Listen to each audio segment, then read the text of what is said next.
नमस्कार, विचार मंथन में आपका स्वागत है।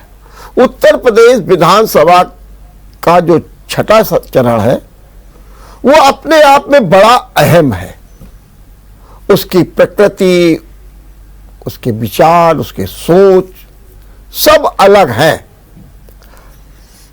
अगर यूं देखा जाए तो जो ये छठे चरण के जो 10 जिले हैं, जिनमें गोरखपुर भी है, देवरिया भी है, बलरामपुर भी है और अपना अम्बेडकर नगर भी है और सिद्धार्थ नगर भी है और साथ में कुशीनगर भी है।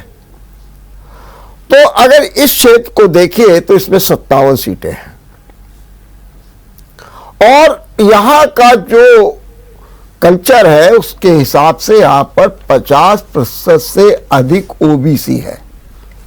मतलब सीधा सीधा मंडल की एक उर्वरा भूमि है। वहीं दूसरी ओर देखिए तो 17% मुस्लिम है और एक अच्छा खासा प्रतिशत दलित का भी है, जो इस चुनाव को प्रभावित करता है। अगर आप आंकड़े देखिए तो 57 सीटों पर 2017 में बीजेपी को 46 सीटें मिली थी, 46, और दो सीटें जो थी माने इनके सहयोगी दल को भी मिल गई। लेकिन अगर सपा को देखें तो मात्र 2 सीटें मिली थी, 2 सीटें बस। इससे ज्यादा बसपा को मिल गई थी और कांग्रेस भी 1 सीट पर आकर के रुक गई थी। लेकिन अगर हम 2017 के 12 की बात करें तो उस समय सपा ने 36 सीटें जीती थी। और देखा यह जाए तो जिस तरीके से पश्चिम से लहर चल रही है उसमें छठे और 7वें चरण की भी अहम भूमिका हो गई है। अब कहा यह जा रहा है कि इसमें जो सबसे हॉट सीट है वो है गोरखपुर, जहां से मुख्यमंत्री योगी आदित्यनाथ स्वयं चुनाव मैदान पर है। पहली बार विधानसभा का चुनाव लड़ रहे हैं। गोरखपुर उनका अपना एक प्रबल क्षेत्र है और कहते हैं कि जब योगी आदित्यनाथ गोरखपुर से लड़े तो ये मान के चला गया कि आसपास के जिलों में यही प्रभाव चलेगा और ये प्रभाव माने सीधे सीधे कहा जाए तो कमंडल का ये मंडल पर हावी हो जाएगा, ध्रुवीकरण होगा। और अगर 7वें चरण की बात देखी जाए तो वहां पर जो है सीधे सीधे मोदी का फैक्टर चलेगा। वाराणसी, जौनपुर, मिर्जापुर, भदोही, ये जो जितने भी इलाके हैं, चंदौली, सोनभद्र, और इसीलिए 4 और 5 को मोदी बाकायदे डेरा डालेंगे वाराणसी में, जनसंवाद करेंगे, रोड शो करेंगे, घर घर जाकर वोट मांगेंगे। तो क्या जो ये विलक्षण प्रवृत्ति का जो छठा और 7वां चरण है और जो कहीं ना कहीं बहुमत का द्वार भी खोलेगा, ये बड़ा अहम है और इसमें योगी और मोदी का फैक्टर ही काम करेगा।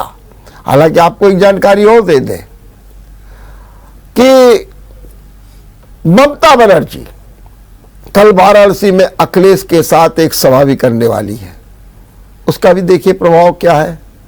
और दूसरी ओर कुशीनगर में सीधे तौर पर स्वामी प्रसाद मौर्य के काफिले पर जब हमला हो गया तो वहां पर भी राजनीति एक तनावपूर्ण हो गई है। और जो उनकी बेटी है संघमित्रा मौर्य, जो सांसद है जिन्होंने बीजेपी का नाता नहीं तोड़ा अपने पिता के साथ में, वो भी अब मैदान में कूद पड़ी है। बहुत ही दिलचस्प भी है, कांटे का भी है। तो क्या वास्तव में यहाँ पर जातिवाद चलेगा, रामअचल वर्मा चलेंगे, स्वामी प्रसाद मौर्य चलेंगे, जात का पुट चलेगा या ओबीसी जिस तरीके से चलेगी, या सीधे सीधे मोदी और योगी, माने कि छठे चरण में योगी और सातवें चरण में मोदी का फैक्टर चलेगा। आज इसी पर चर्चा करेंगे और इस चर्चा में भाग लेने के लिए हमारे साथ 3 मेहमान जुड़ गए हैं। हम आपको परिचय करा दें, भारतीय जनता पार्टी से हैं हमारे साथ दिनेश शुक्ला जी। मैं आपका बहुत बहुत स्वागत करता हूं। और दिनेश जी बहुत ही चर्चा करते हैं, चिंतन करते हैं, मनन करते हैं। और हमारे साथ दूसरे साथी हैं समाजवादी पार्टी से मकर ध्वज यादव, वो भी बहुत ही इस समय ऊर्जा के साथ अध्ययन कर रहे हैं, समझ रहे हैं। उनका भी स्वागत है। और स्वागत है दिनेश वाजपेयी जी का कांग्रेस से। वाजपेयी जी तो कांग्रेस से रसे बसे हैं और निरंतर सिर्फ कांग्रेस का ही झंडा उठाए रहते हैं। तो मैं एक बार फिर तीनों लोगों का स्वागत करते हुए सबसे पहले शुक्ला जी, आप ये बताइए कि आपको ये जो छठा चरण है वो किस रूप में दिखाई दे रहा है? देखिए वर्मा जी, आपने पश्चिमी उत्तर प्रदेश से प्रारंभ करते हुए छठे चरण तक अपनी बात रखी। मेरा अपना मानना है कि ये चुनाव, जैसा कि मुख्यमंत्री जी ने कहा था 80 और 20 का है, आपने इस चरण में भी खुद ही एक बात कही 19% और बाकी एक तरफ बताया बाकी के परसेंट, थोड़ा बहुत इधर उधर होने के चांस तो होते ही हैं। और मैंने पिछली बार भी जब आपके साथ डिबेट पे मैं बैठा तो मैंने ये बात कही थी कि पिछली बार से मुझे इस बार करंट कुछ ज़्यादा दिखता है। रिजल्ट क्या होगा ये तो ऊपर वाले के हाथ में होता है, क्योंकि गीता कहती है कर्म करो, फल की चिंता तुम मत करो, मैं करूँगा, फल देना मेरा काम है। तो ये तो साधु संतों की बात है, फल की चिंता किए बगैर एक कर्मयोगी, एक असल में योगी काम करने में लगे हुए हैं। और 5 वर्ष के कार्यकाल में मुझे नहीं लगता कि कोई सताया गया इनके द्वारा। अगर की गई है तो मदद की गई है।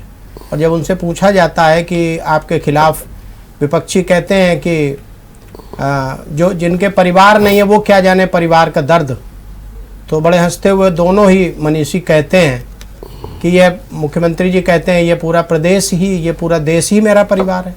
और प्रधानमंत्री जी भी यही कहते हैं कि पूरा देश मेरा परिवार है। किसने कहा मेरे परिवार नहीं है? हाँ, परिवार का उत्तर प्रदेश नहीं है, उत्तर प्रदेश परिवार है।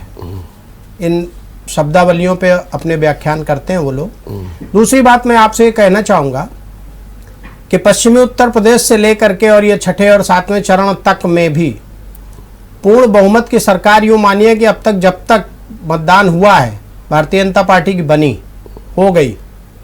अब तो और देखना है कितनी आगे बढ़ती हैं। कहीं पे भी देखिए बहुत उसका सीधा सीधा सा एक गणित है कि एक जो मंडल कमंडल आप कहते हैं, मैं उससे थोड़ा आपसे भिन्नता ये कहूँगा कि मंडल कमंडल जैसा कोई माहौल इस समय नहीं है। आपने कहा छठे चरण में दलित वोट है, तो मैं आपसे निवेदन करूं, अब दलित और ब्राह्मण और ठाकुर वाली बात समाप्त हो के अब हिंदू वोट है एक तरफ, और जो नहीं हिंदू को पसंद करते हैं वो दूसरी तरफ। तो ये चुनाव यहाँ पे भी है और कोई दलित, कोई ब्राह्मण, कोई ठाकुर, कोई पिछड़ा और कोई ये सब बातें चलने वाली नहीं है। पिछड़ा चलती तो 49 थोड़ी ना आती। पिछली बार भारतीय जनता पार्टी को सवर्णों की पार्टी कह करके भी कहा जाता है, तो 49 नहीं आती। लेकिन जनता, जो मतदाता, ये जानता है कि यहाँ जातिवाद नहीं है, यहाँ राष्ट्र को, इस प्रदेश को कैसे सुरक्षित रखा जाए, किन हाथों में प्रदेश सुरक्षित रहेगा, उन हाथों में सरकार को दे करके और उन हाथों को मजबूत करने का काम यहाँ का मतदाता करता है। अब वो मतदाता नहीं है कि एक अचानक लोगों ने कहा कि जब मंदिर पे निर्णय आएगा तो खून बह सकता है, पुलिस अलर्ट हो गई, सेना अलर्ट हो गई, लेकिन आपने देखा कुछ नहीं हुआ। तो जनता अब अलर्ट है, जनता अब पढ़ी लिखी है, इंटेलिजेंट है। वो कहती है इन सब बातों में पढ़ करके हमें परेशान नहीं होना है, ना किसी को परेशान करना है। और तो सुनो, थोड़ा सा मैं आपसे थोड़ा ये जानना चाहूँगा, तो क्या जैसे स्वामी प्रसाद मौर्य बागी हो गए, माने सपा में चले गए, रामअचल वर्मा, लालजी वर्मा, और अंबेडकर नगर तो एक ऐसा जिला है जहाँ पर सब बागी ही बागी हैं, तो और राजभर भी आ गए, और चूंकि वहाँ पर कुर्मी वोट भी है तो अपना दल यश भी है, वहाँ पर संजय चौहान भी जनवादी पार्टी के लोग हैं, महान दल के दिनेश जो है दत्त मौर्य भी, केशव दत्त मौर्य भी है। मेरा सवाल सीधा सीधा ये है कि क्या अब ये सब नहीं चलेगा और सिर्फ मोदी का फैक्टर चलेगा? मैं एक सवाल सीधा ये जानना चाहता हूँ। बिल्कुल यही चल ही रहा है। आपने 2017 में देखा वर्मा जी, हाँ। अगर कोई ये पिछड़ा अगड़ा दलित कुछ चल रहा होता कहते वो, लेकिन वो चुनाव 2017 का चुनाव सामान्य नहीं था, वो एक उबाल था, एक नए वादे थे, नए इरादे थे, नई बातें थी। इसलिए ये माना जा रहा था कि 2017 का चुनाव था सामान्य। हाँ, 2012 की बात करें वो सामान्य था, जहां पर सपा ने 36 सीटें ले ली थी। देखिए वर्मा जी, चुनाव ये भी सामान्य नहीं है, ये बड़ी भावनाओं का चुनाव है जी। सुरक्षा सबसे बड़ी भावना है ये, सुरक्षा, और उसमें भी माताओं बहनों की सुरक्षा, ये अपने आप में बड़ी भावना है, जिसके आधार पे बहुत सा वोट जो पिछली बार किसी को मिल भी गया था वो भी इस बार महंत योगी आदित्यनाथ जी के साथ है। इसके अलावा जातिवादी का फंडा सब बहुत पुराना हो गया, छूट गया। आपने अभी एक शब्द एक जाति विशेष के लिए कहा, कुर्मी। मैं आपसे निवेदन करूं कि कुर्मी बहुत बहुतायत मात्रा में भारतीय जनता पार्टी के साथ पिछली बार भी था, इस बार भी है उसमें है। हाँ। और जो लोग, एक आपने बड़ा अहम बात की, फलाने चले गए, फलाने चले गए, फलाने चले गए। मैं आपसे निवेदन करूं आप इन सबके इतिहास को उठा के देखें, ये है क्या? ये वही है, ये वही है कि जब बीएसपी से आए बीजेपी में तो जीत गए, ये वही है जी। या जहां जहां गए वहां अपनी जीत गए, चाहे धर्म सिंह सैनी हो, चाहे स्वामी प्रसाद मौर्य, ये वही है। नहीं बिल्कुल, तो यही मैं बात कह रहा हूँ। वर्मा जी जीत जाए, हो सकता फिर जीत जाए, कोई बड़ी बात नहीं है जी। लेकिन मैं ये कहना चाह रहा था ये है क्या? ये गए थे अपने स्वार्थ सिद्धि के लिए, जिस दल में भी बीएसपी में थे, बीएसपी में इनके इतिहास को उठा के देख लीजिए, इनकी जांचें करा लीजिए, तो निकल आएगा ये वहां क्यों थे। और जब वहां देखा कि वहां सरकार नहीं बनने की स्थिति में, तो ये वहां से भगे, भारतीय जनता पार्टी में आ गए। भारतीय जनता पार्टी बूम में थी, उन्हें लगा चलो एक बड़ा सा नेता आ रहा है, उन्हें ये नहीं मालूम था ये अपना चरित्र गड़बड़ करके आ रहा है। और उसके बाद अब उनको 5 वर्ष यहाँ वो लूट खसोट करने को नहीं मिली भारतीय जनता पार्टी में। आपने देखा कोई ऐसा आपको लगता है कि इनका कोई असर नहीं? ठीक, क्या होगा सीधे तो मैंने एक लाइन में जी, मोदी फैक्टर चल रहा है, मोदी और योगी। तो योगी का भी फैक्टर साथ में जुड़ा है, तो डबल हो गया।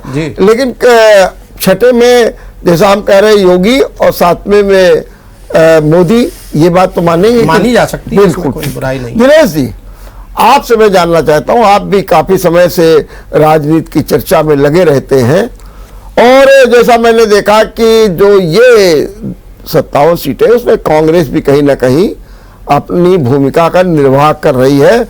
जौनपुर में मैं आज ही बात कर रहा था तो वहां नावेद चुनाव लड़ रहे हैं, लल्लू चुनाव उधर की ओर से लड़ रहे हैं, उनकी भूमिका। आप इस चुनाव को किस रूप में देख रहे हैं? देखिए आदरणीय वर्मा जी, अभी हमारे भाजपा के प्रवक्ता जी ने अच्छी बात कही कि अब करंट चल रहा है, तो निश्चित रूप से जो करंट चल रहा है वो अब छठवें चुनाव जो ये 6वां चरण हो रहा है, या जो भी 5 चरण हुए, वो करंट जनता में महंगाई का था, वो करंट जनता में बेरोजगारी का चल रहा था, और वही करंट हमारे तमाम नौजवानों को रोजगार दिलाने के लिए चल रहा था। तो निश्चित रूप से हमारे भाजपा प्रवक्ता जी की आत्मा से ये सही बात निकली है कि जो करंट चल रहा है उस करंट में 5 चरण में भारतीय जनता पार्टी को बहुत भारी नुकसान हो रहा है। और आज भी मैं आपको ये बताना चाह रहा हूं कि आज आदरणीय प्रधानमंत्री जी उनके आपके अब्दुल हमीद के गृह जनपद पे बोल रहे थे, तो कहीं ना कहीं आज एक विशेष वर्ग के वोटों को साधने का काम आदरणीय प्रधानमंत्री जी कर रहे हैं। और आदरणीय योगी नाथ जी भी आज बुलडोजर लेकर के पहुंच गए एक रैली में, उनके कार्यकर्ता।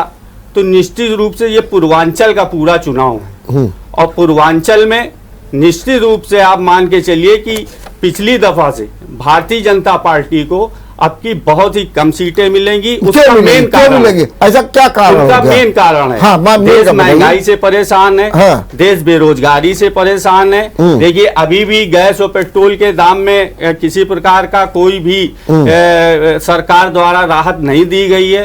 और अभी हमारे बड़े भाई प्रवक्ता जी बोल रहे थे कि अब की महिलाएं भी भारतीय जनता पार्टी को वोट देंगी। तो महिलाओं के हित के लिए हमारी आदरणीय प्रियंका गांधी जी ने जितने अपने मैनिफेस्टो में बात कही है, या जितना महिलाओं के लिए उन्होंने अब की टिकटों का वितरण किया है, तो निश्चित रूप से उसका लाभ कांग्रेस को मिलेगा। और कहीं ना कहीं हम पिछले चुनावों से आज काफी सीटें आगे। तो क्या एक लाइन में क्या वहां पर जातिवादी व्यवस्था, जो मैं शुरू में मैंने कहा था कि ओबीसी और दलित का वोट, ये फैक्टर चलेगा आपके हिसाब से क्या? वर्मा जी, ना ही अब इन चरणों में जातिवादी का चुनाव चलना है, तो क्या चलेगा? और ये सिर्फ जो सरकार की नाकामी, सरकार की विफलता, उस पर ये चुनाव होगा। और निश्चित रूप से आप देखिए कि आदरणीय प्रधानमंत्री जी को स्वयं वाराणसी में उतरना पड़ रहा है। आप ये मान के चलिए कि अगर प्रधानमंत्री जिस प्रकार से नहीं, लेकिन ये तो उन्होंने पिछले चुनाव में किया था दिनेश जी, आपको स्मरण होगा कि ये उन्होंने पिछले चुनाव में भी किया था, और चूंकि उनकी कॉन्स्टिट्यूंसी है तो इसलिए उसको उस रूप में देख रहे। खैर, मैं भी बात करता हूं। मगर ध्वज, सपा कहते मुख्य भूमिका में 2 सीटें मिली थी 2017 में, अब क्या होगा? Sir thank you very much. हाँ, इस बीजेपी की जो मौजूदा सरकार है उत्तर प्रदेश की, इसने बड़े ही लुभावने वादे किए थे 2017 में। अपने संकल्प पत्र में इन्होंने कहा था किसानों की आय दुगनी हो जाएगी, और सबका साथ सबका विकास की बात की थी। और आज स्थिति है कि इन्होंने कोई ऐसा कार्य नहीं किया जिससे कि लोगों का जीवन स्तर उठे। क्या और कोई ऐसी योजना इन्होंने लागू की 15 करोड़ लोगों को रोजगार मिले, निःशुल्क खाना दे दिया, मेडिकल सुविधाएं दी है, घर दे दिया है, सीधे सीधे तौर पर शौचालय दे दिए हैं, सब कुछ तो दे दिया है। घरों में नल से पानी पहुंचाया जा रहा है, जॉब दी जा रही है। सरकार ने क्या चाहिए आपको?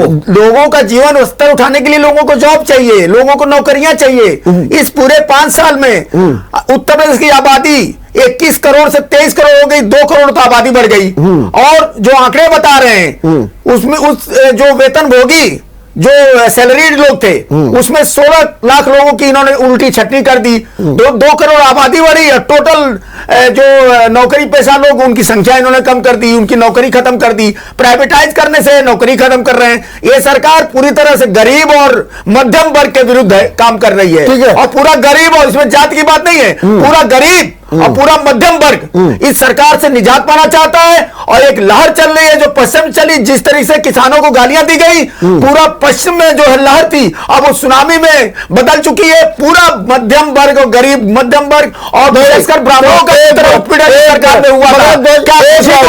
एक लाइन में खुशी दुबे जो आप जिस तेजी के साथ बोल रहे हैं, कानून पर राज कर रहे हैं, कानून का राज नहीं, कानून पर राज है। अच्छा, मगर सेलेक्टिव अप्रोच है। एक मिनट रुक जाइए जरा। जिस तेजी के साथ बोल रहे हैं, क्या आपके पीछे मौर्य का वोट है, लालजी वर्मा का वोट है, अचल वर्मा का वोट है? आपके पास जो वोट है वो संजय चौहान का है, लुनिया चौहान का है। आपके पास वोट जो है जो केशव दत्त मौर्य है उनका वोट है, और राजभर का वोट है। क्या इसके बल पर सपा वहां चुनाव लड़ रही है, और इसके बल पर जो है वो अपनी सीधी लड़ाई को मजबूत करने में लगे? सीधा सवाल पूछना चाहते हैं। ये चुनाव तो गरीब नकार दीजिए। नहीं सर, ये चुनाव जो है गरीब और मीडियम इनकम ग्रुप, जिसको मध्यम वर्ग, ये जो है इस सरकार से को फेंकना चाहता है। और ये रिच मतलब अमीरों की पार्टी है। जैसे आपने राशन की बात की सर, 1 मिनट, जो राशन की आपने बात की, ये कहीं सिलेंडर पड़े होंगे करोड़ों।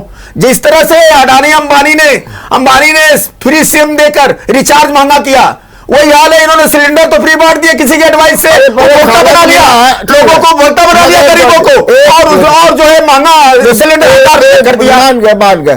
तो मैं मान करके चलूं कि आपके पास जो ये बागी आ गए थे ये जो जातिवादी गठजोड़ है, जी सर, आप उसी के बल पर चुनाव मैदान में उतरे हैं, उसका आपको लाभ मिलने जा रहा? देखिए लहर समाजवादी पार्टी के जो भी पार्टी में आया है उसका स्वागत है। चलिए, बहुत अच्छी बात। शुक्ला जी, ये बात भी जब हम छठे चरण की करते हैं तो क्या आपको लगता है कि यहाँ पर भी सामाजिक गठजोड़ चलेगा?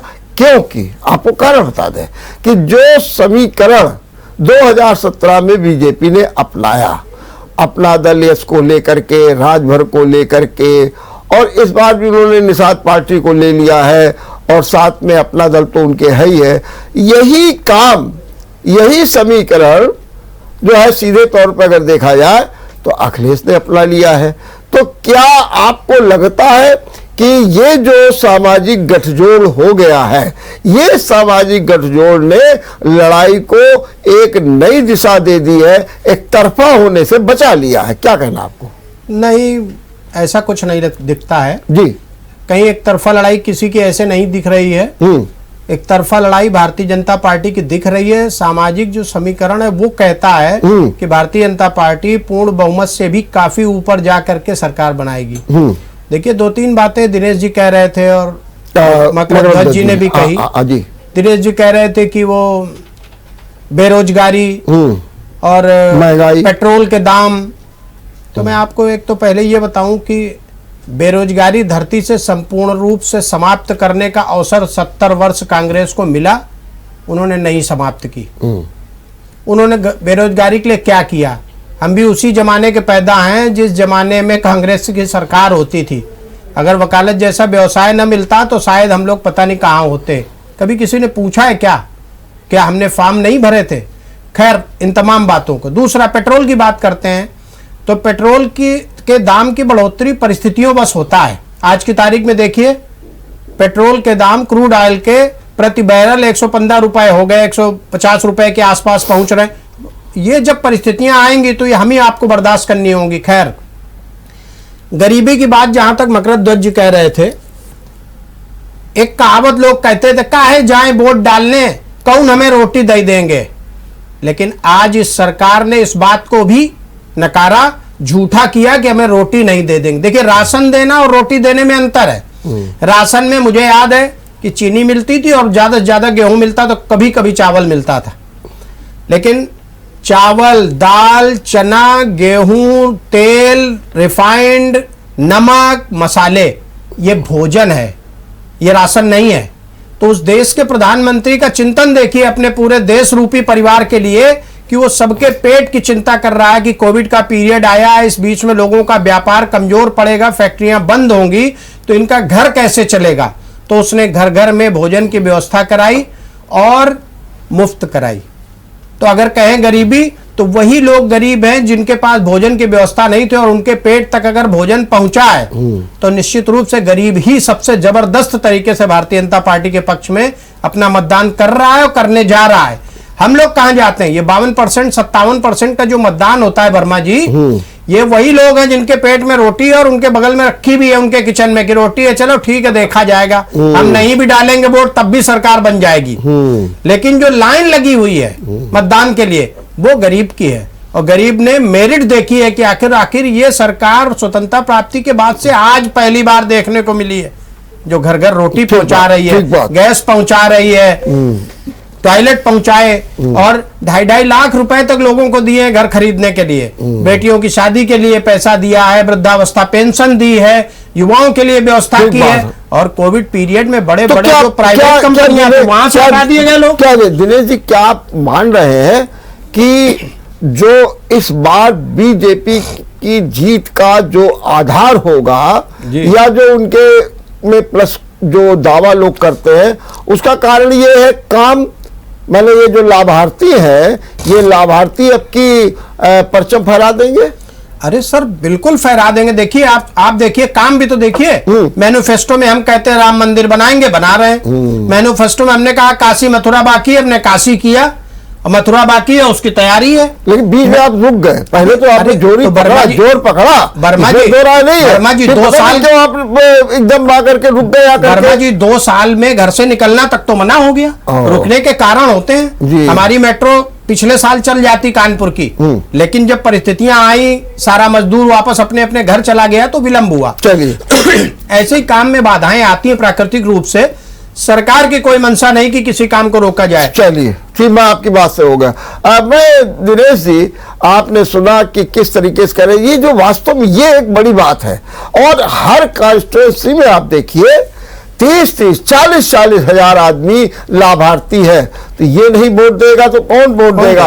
और आपने तो कुछ किया भी नहीं इस दिशा में। और ये बात भी सही है कि जो बेरोजगारी का ठीकरा जो फोड़ा जा रहा है, जो भी हो रहा है, उसमें कहीं ना कहीं तो कांग्रेस भी रही है। क्या कहेंगे इस बारे में? आदरणीय वर्मा जी, भारतीय जनता पार्टी अपने कारनामों और अपने कामों को छुपाने के लिए और अपनी नाकामी को छुपाने के लिए सिर्फ एक सहारा लेती है, वो कांग्रेस के 70 वर्ष की।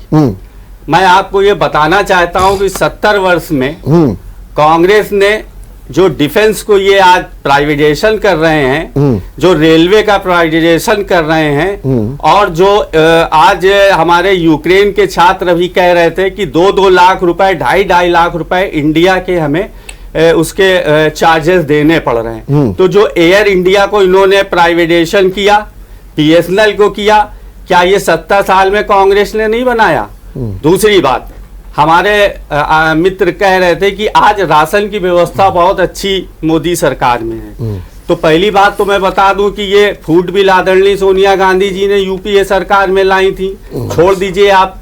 उससे पहले राशन में कांग्रेस के समय में माचिस और साइकिल के टायर तक मिला करते थे, अगर आपको याद होगा। तो दूसरी बात, अगर मैं 70 साल में सिर्फ कानपुर की बात करूं, तो जिस वक्त हमारे कांग्रेस में आदरणीय नारायण दत्त तिवारी थे, उसी वक्त ये कानपुर मैनचेस्टर के नाम से पहचाना जाता था, और यहां खाली 22 मिले जेके वालों की थी। तो आज भारतीय जनता पार्टी अपनी नाकामी को छुपाने के लिए, आप ये बताइए, आप ये बताइए, 2 मिनट का समय लेंगे, संक्षेप में बस हल्के में। आज विकास की बात करते हैं, विकास में क्या किया इन्होंने? नोटबंदी की, जीएसटी की, जिससे हमारा व्यापारी वर्ग परेशान है। अब बस हो गया दिनेश जी। अभी आप कह रहे थे कि मैनचेस्टर नारायण दत्त तिवारी के, तो खैर नारायण दत्त तिवारी के जमाने में तो नहीं था, मैनचेस्टर तो पहले से था, नंबर 1। नंबर 2, आप कह रहे हैं कि 26 मिले जेके की थी, तो भैया आप ही के तो जमाने में बंद हो गई थी। ये जो बंद हुई है, ये भी तो आप ही के जमाने में हुई है। ये 2014 में मोदी की सरकार आई है। तो अगर इसकी बात आप करेंगे, और इसके पहले अटल बिहारी वाजपेयी की खैर सरकार रही, उसके पहले ये जब बंद हो गई थी, जब ये बंद हो गई तो इसके लिए भी ये कौन से जिम्मेदार हो गए, ये बताइए हमको। देखिए वर्मा जी, बंद कांग्रेस समय नहीं, बंद हुई कम्युनिस्ट के समय में। कम्युनिस्ट का सरकार है क्या? देखिए, जिस वक्त यहाँ सुभाषनी अली जी थी कानपुर में, तमाम मिले कम्युनिस्टों की वजह से बंद हुई थी। लेकिन आज ये जो भारतीय जनता पार्टी के लोग कहते हैं कि 70 सालों में कांग्रेस ने किया क्या, मैं उसका जवाब दे रहा हूं कि अपनी नाकामी छुपाने के लिए आज ये कहते हैं कि कांग्रेस ने 70 साल में क्या किया। तो मैंने अभी आपको गिनाया बिल्कुल कि 70 साल में कांग्रेस ने क्या किया। 70 साल में कांग्रेस ने वो युद्ध भी पाकिस्तान से जीता, जो सबसे अधिक पाकिस्तानी सैनिकों ने इंदिरा गांधी जी जब थी तो वो धीरे जी वो मैं मानता हूँ। चलिए मगर जरा मेरा सवाल आपसे फिर है कि जो सपा से और भाजपा से सीधा संघर्ष हो रहा, सीधी लड़ाई हो रही है, इस लड़ाई में आप 2 सीट से कितनी सीटें बढ़ा पाएंगे, जरा हमको ये समझा दीजिए आंकड़ा। सर, जो 57 सीट्स हैं, हाँ, इसमें क्योंकि ये चुनाव जनता बदलाव चाहती है, हाँ, और ये हाई एंटी इनकम्बेंसी चल रही है योगी सरकार के खिलाफ, ठीक, क्योंकि इन्होंने लोगों का जीवन स्तर उठाने के लिए कोई ऐसा कार्य नहीं किया, कोई ऐसी पॉलिसी, कोई ऐसा योजना नहीं इन्होंने किया। सुनिए, और आज जो है उत्तर प्रदेश एक मिनट देश में सबसे गरीब प्रदेश में है, उत्तर प्रदेश आ गया है।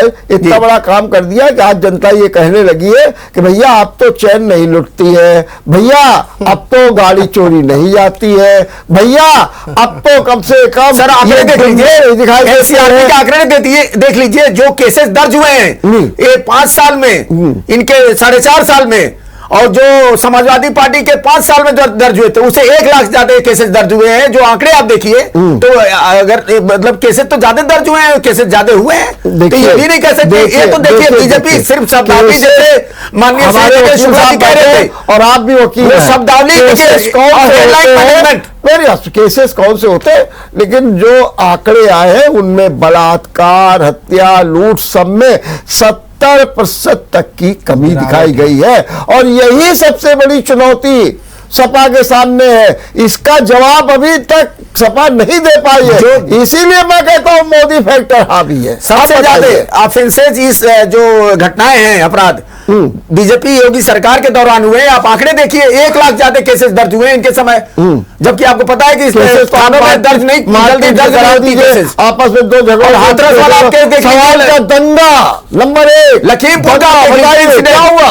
अब लखीमपुर की आप एक घटना अगर लेकर के बताएंगे तो उस पर तो ये कह देंगे कि हमने कार्रवाई की है। चलिए कोई बात नहीं, शुक्ला जी पूछ लो। शुक्ला जी आप तो वकील हैं जरा, और ये भी वकील है, जरा वकील साहब को जरा समझा दे कि ये जो लखीमपुर का कांड हो गया है इस पे ये आपको कटघरे में खड़ा कर रहा है। देखिए वर्मा जी, लखीमपुर का कांड याद कर लीजिए, उसकी जमानत ऑनरेबल हाई कोर्ट से होना दिमाग में रख लीजिए।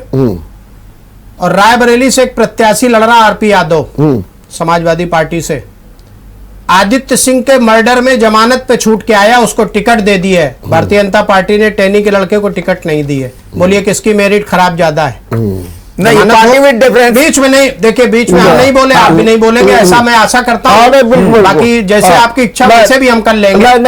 तो मेरा निवेदन है कि आपकी मेरिट खराब हो गई। आपने हत्यारे को जमानत पे आने के बाद टिकट देके विधायक बनाने की मंशा कर ली। भारतीय जनता पार्टी ने टैनी के लड़के को टिकट छोड़ो, उसका आवेदन भी नहीं स्वीकार करने की मंशा करी, तो मेरिट फिर भी किसकी भारी है? छोड़ दीजिए इन बातों को। अभी कांग्रेस, चूंकि हमें 2 लोगों को जवाब देना पड़ता है वर्मा जी। कांग्रेस के मित्र कह रहे थे कारनामा, 1990 में स्वर्गीय राजीव गांधी ने अपने जीवन काल में एक कारनामा किया कि उन्होंने समाजवादी पार्टी के मुलायम सिंह को समर्थन दिया। तब से आज तक सांस लेने लायक कांग्रेस नहीं हो पाई। और साइकिल पे तो आप टायर चढ़ा ही रहे हैं बहुत दिन से, इसीलिए साइकिल चल रही है और आपके सब टायर गायब हो गए। तो मेरा एक निवेदन है कि गलतियां आपको कहां तक ले आई, अभी भी आप सीखे नहीं हैं।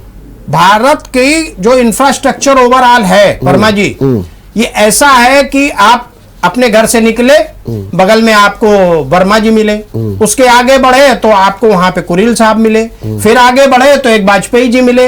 भारत का ऐसा इंफ्रास्ट्रक्चर है। और भारत में जब हर जात की बात कोई नहीं करेगा, वही कभी भी नहीं जीतेगा। अटल बिहारी वाजपेयी भी ये करके देख चुके हैं, प्योर हिंदू।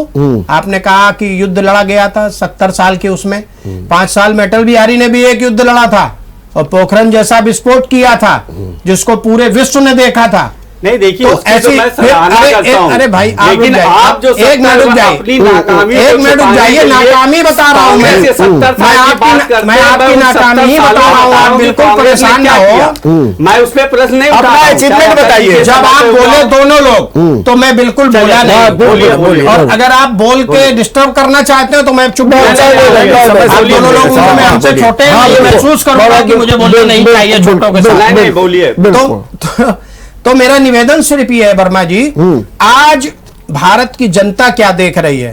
आज भारत की जनता अपनी सुरक्षा की चिंता कर रही है, क्योंकि उसने पिछले 5 साल में 12 से 17 में अपनी बहन बेटियों को अपनी आंखों के सामने बेइज्जत होते देखा है। और विशेष करके लोग आ जाते थे एक मोटरसाइकिल पे 3 और वो कुछ भी करके चले जाते थे। और जब उनके विरोध में FIR कराने जाओ, मैं अधिवक्ता होने के नाते भी बड़ा प्रैक्टिकल रूबरू हुआ हूं, जब उनके लिए जाओ तो थाने में एक फोन आ जाता था कि मत करना, हमारा वोट बैंक है।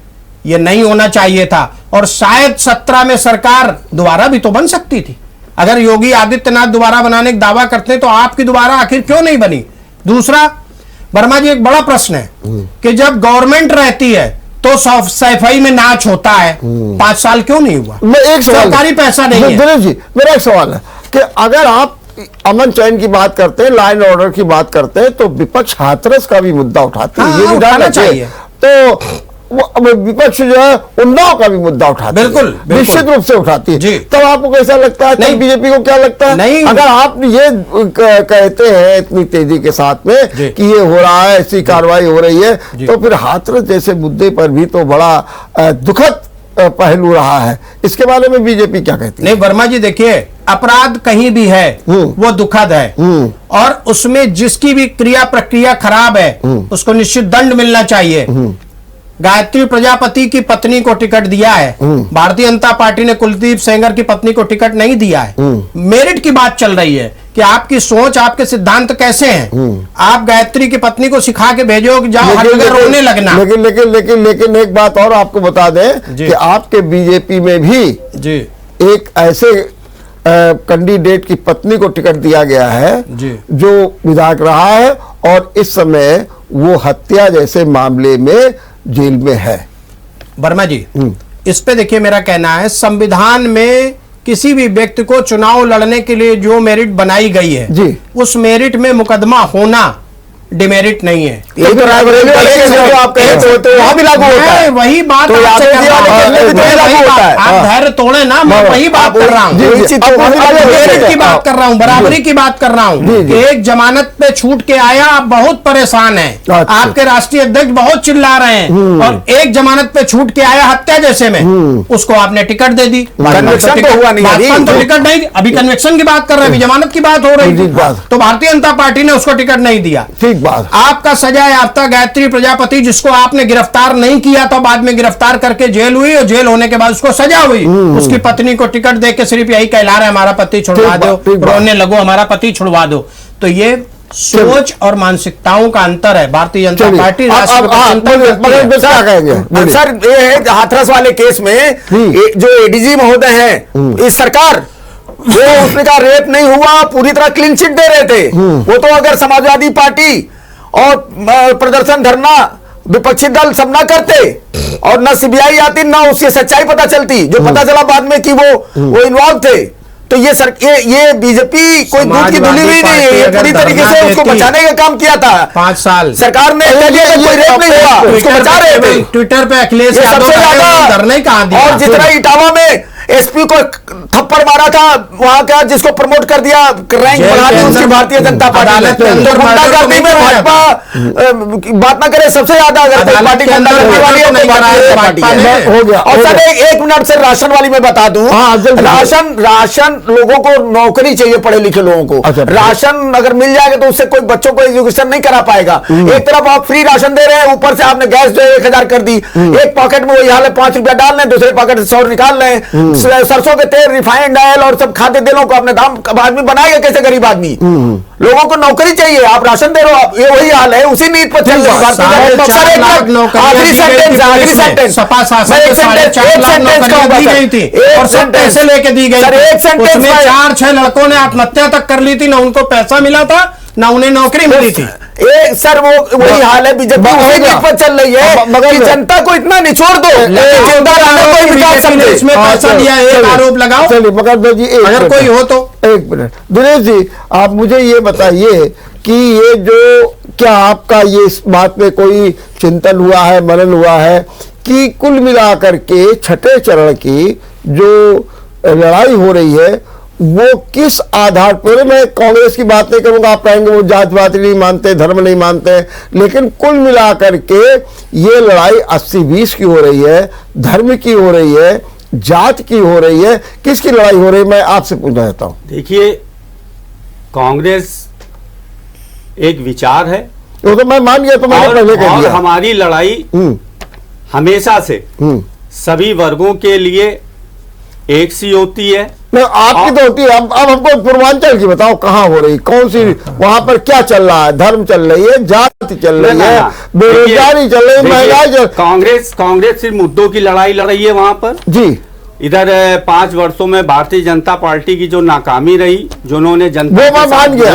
आप बताइए, हम उसी पे लड़ाई लड़ रहे दिनेश जी, हैं। आप लड़ रहे हैं, हम आपकी लड़ाई को तो मान कर रहे हैं कि आपकी लड़ाई ठीक चल रही है। मेरा सवाल ये है कि आखिर कुल मिलाकर के जो राजनीतिक सिनेरियो है वहां का, उसकी मैं बात कर रहा हूं। क्या जो पूछिए, और चलिए मैं क्या आपको लगता है सपा वहां मजबूत हो रही है? क्या आपको लगता है कि भाजपा बहुत मजबूत हो गई है, या फिर ये मान के चले कि भाजपा जो है वहां पर कुछ जरा बचाव की मुद्रा में आ गई है, सपा आक्रामक हो गई है? मैं ये सब बातें पूछना चाहता हूँ, जरा संक्षेप में बता दीजिए। देखिए, मैंने शुरू में ही आपसे कहा था कि 5 चरण में भारतीय जनता पार्टी की जमीन खिसकते हुए नजर आ रही है। छठे बताइए। और छठे चुनाव में हाँ। वो अब विशेष वर्गों को भी साधने का काम कर रहे हैं। हाँ। और जहाँ सवाल समाजवादी पार्टी का, तो ये जातिवाद के आधार पर वहाँ चुनाव अच्छा, लड़ रहे हैं। कांग्रेस कांग्रेस कहाँ तक जातिवाद पहुंची? और ना धर्मवाद। हाँ। कांग्रेस अगर लड़ रही है तो इस देश के लोकतंत्र को बचाने के देखिए, लिए, कांग्रेस और इस भाजपा देश- एक ही सिक्के के दो पहलू हैं, ये जो देश प्राइवेटाइजेशन ये और जो है कैपिटलिस्ट जो इकोनॉमिक व्यवस्था है, वो कांग्रेस ने प्रारंभ किया था। प्राइवेटाइजेशन कांग्रेस ने, पीपीपी मॉडल कांग्रेस की देन है, जिसको भाजपा आगे बढ़ा रही है। ये दोनों पूंजीपतियों की पार्टियां हैं। समाजवादी पार्टी गरीबों मध्यम वर्ग की पार्टी है, उसमें सर्व समाज की पार्टी है। उत्तर प्रदेश के युवाओं को चाहिए रोजगार, महंगाई और यहाँ के व्यापारियों को। वर्मा जी, अगर कांग्रेस और भाजपा दोनों एक के पहलू हैं, तो क्या पिछली बार भाजपा के साथ मिलकर लड़े थे आप? नहीं, वो तो बता चुके हैं। पहलू अब तो सब सेम है। दिनेश जी, आपको ये नहीं लगता है? मुझसे तो हाँ, मैं अब आपसे जी, पूछ रहा हूं। जी। क्योंकि नहीं, आप कह रहे हैं कि पूरी तरीके से एक तरफा है बीजेपी का, आप ठीक बता रहे हैं, जी लेकिन मैं आपसे एक सवाल पूछता हूं जी कि क्यों नहीं जी बेरोजगारी, जी महंगाई जी का मुद्दा जो है वो प्रभावी है? और खास तौर से मैं एक बात और आपसे पूछ लेता हूं, जी पुरानी पेंशन को बहाल करने का जो मुद्दा उठाया है अखिलेश ने, जी और राजस्थान ने करके दिखा भी दिया है, जी क्यों नहीं ये मुद्दे चलेंगे? मेरा सीधा सीधा आपसे सवाल ये है। और कहते हैं कि इन्हीं कारणों से जो बीजेपी है वो बचाव की मुद्रा में है, ये मैं आपसे पूछ रहा हूं। वर्मा जी, आप याद करिए ठीक से, बनारस में विस्फोट, बहराइच में विस्फोट, लखनऊ में विस्फोट। अर्थ समझ रहे हैं हमारी बात का मैं क्या कहना चाह रहा हूं? कि भारत के अंदर के प्रदेशों में, जिलों में घुस घुस कर जहां आतंकवादी हमले होते थे, पिछले 7 साल से बॉर्डर की बात तो छोड़ दें, क्योंकि उन्हें कुछ ना कुछ तो दिखाना ही है विश्व समुदाय को कि हम भी अपने लिए लड़ रहे हैं, पीओके मेरा है, मैं कश्मीर के लिए लड़ रहा हूं, ये उन्हें दिखाना है। केवल बॉर्डर पे आतंकवाद के हमले तो हुए, उनका भी इस देश की गवर्नमेंट ने मुंह से चढ़ करके आंख मिला करके जवाब दिया, ताबड़तोड़ जवाब दिया। ये कहां से होगा? कहीं ना कहीं से साधन जुटाने होंगे। एक एक गोला लाखों लाख रुपए का होता है। अर्थ मेरा यह है कि अगर हम देश को सुरक्षित हाथों में रखना चाहते हैं, थोड़ा बहुत अगर कुछ ऊंचा नीचा होता है, और ये राष्ट्र चलो मान लीजिए महंगाई हो गई, अब बेरोजगारी के लिए बेरोजगारी के लिए बेरोजगारी करे 11 लाख बेरोजगारी के लिए, वर्मा जी, अचानक बेरोजगारी के लिए एक पीरियड आ गया दैवी गति से। 2 साल से जो बेरोजगारी का माहौल बढ़ा है, ये कोविड की वजह से बढ़ा है, निश्चित रूप से दोबारा सही होगा, और सही होकर के देश बहुत मजबूत हाथों में चल रहा है। एक ऐसे मनीषी के हाथ में ये देश चल रहा है, प्रदेश चल रहा है, जो रात दिन 24/7 केवल देश प्रदेश की सोचते हैं। पुरानी पेंशन जैसा मामला अब वो उचित लगेगा गवर्नमेंट को तो करेगी, निश्चित करेगी। किसी को गवर्नमेंट ना रोक के तनख्वाह और ना पेंशन रोक के किसी की हत्या नहीं करना चाहती। मेरा आखिरी सवाल, अब आखिरी सवाल का जवाब खाली मैं एक चंद शब्दों में जानना चाहता हूं। दिनेश जी, अगर मैं आपसे पूछूं, भारतीय जनता पार्टी ने 46 सीटें जीती थी, खुद 2 सीटें उनके सहयोगी लोगों ने जीत ली थी, तो क्या बीजेपी अब इसे पूरी तरीके से इसकी पुनरावृत्ति करने जा रही है? और कहा तो ये जा रहा है कि इसमें इजाफा करने जा रही है। दिनेश जी, मैं वर्मा जी, दिनेश वाजपेयी, अच्छा वाजपेयी जी, अच्छा। देखिए आदरणीय वर्मा जी, जैसा अभी आपने कहा, जनता उब चुकी है। 5 चरणों का रिजल्ट आप संभवतः समझिए आ ही गया है। जनता उब चुकी है धर्मवाद से, जातिवाद से। आज जनता ये चाहती है कि हमारे बच्चों के एजुकेशन के लिए, हमारे बच्चों के रोजगार के लिए, महंगाई के लिए आज हम ऐसी सरकार को चुने जो धर्मवाद और जातिवाद। मेरा सवाल ये बता दीजिए कि बीजेपी ने जो 2017 में 57 में से 46 सीटें जीती थी, 2 उनके सहयोगी, क्या उसकी पुनरावृत्ति फिर से होने जा रही। मैं शुक्ला क्यों? साफ हो रहा हाँ? आदरणीय वर्मा जी, अच्छा कितनी शुक्ला सीटें, साफ हो रहा अच्छा है। कितनी सीटें मिलेंगी ये बता दीजिए। अच्छा देखिए अब इसका अनुमान तो देखिए मैं नहीं बता सकता हूं, लेकिन सुपड़ा इनका साफ हो रहा चलो है। हो गया। अच्छा मैं एक लाइन में, कितनी आप कोई संख्या नहीं बता पाएंगे ना? अपनी ठीक। बता में। अच्छा अगर अपनी ये कह रहे हैं कि दिनेश शुक्ला जी कि आप अपनी बता दीजिए कि आप आप वहां कितनी कितनी जीत सीटें रहे हैं? लेने जा रहे हैं। आप छठे चरण की बात कर रहे हैं। हाँ मैं भी छठे चरण की बात कर रहा हूँ केवल। छठे चरण में आप ये मान के चलिए कि हमको 10 सीटें मिल। वेरी गुड, बहुत सुंदर।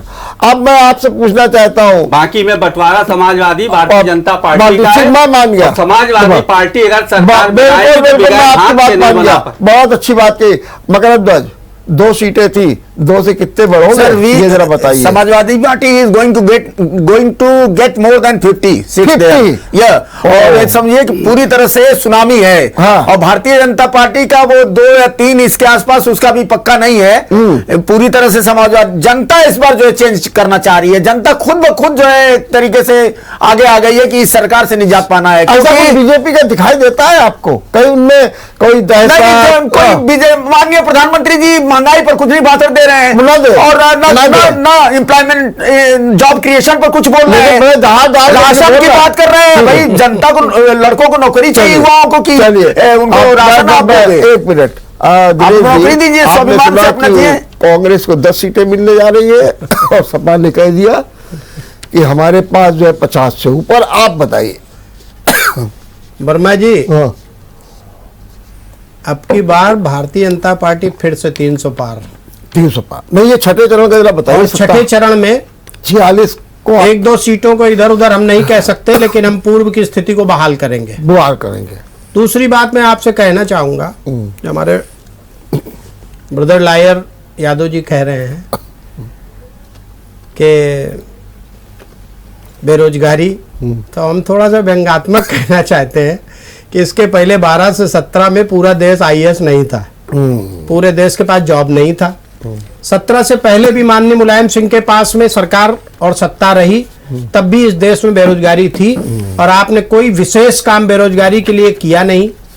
आपने शिक्षा की जो दुर्दशा की थी, वो मैं आपको एक उदाहरण बताऊं। कौशाम्बी में एक लड़का इम्तिहान दे रहा था, नीम के पेड़ की डाल पे बैठा हुआ एग्जाम दे रहा था। बाद में उसी को प्रेस मीडिया ने इंगित किया, चिन्हित किया, तो उसके 60% नंबर आए थे वर्मा जी। अगर शिक्षा ऐसी शिक्षा की तरफ लेके चलना है तो आप जो चाहे वो करना चाहें। तो इस सरकार में अगर अच्छी शिक्षा होती तो यूक्रेन बच्चे क्यों जाते हैं? अगर इनकी शिक्षा तो और चौपट कर दिया इन्होंने। स्मार्टफोन नहीं था, बच्चे ऑनलाइन पढ़ नहीं पाए, इन्होंने कोई इनके धन्यवाद। अब हमको खत्म करना है। निश्चित रूप से दावे अपने अपने, लेकिन निश्चित रूप से जो छठा चरण है अहम है और इससे ज्यादा अहम होगा 7वां चरण। और निश्चित रूप से अगर छठे में योगी फैक्टर चलेगा तो 7वें में जो है मोदी फैक्टर चलेगा और रिजल्ट बताएगा 10 मार्च को। देखते रहिए विचार मंथन। नमस्कार। हो गया संपूर्ण। हाँ।